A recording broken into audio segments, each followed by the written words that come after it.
katulong ko nga pala dyan si Gerald Sortis.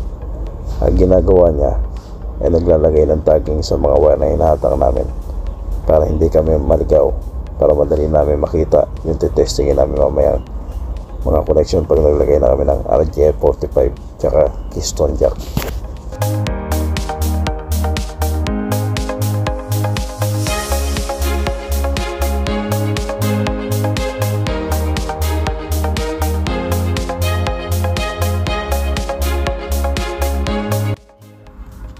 Diyan nga pala sa area na yan tayo maglalagay ng patch panel, yung area na may marking.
Dito sa part na to, naikasa na namin yung patch panel.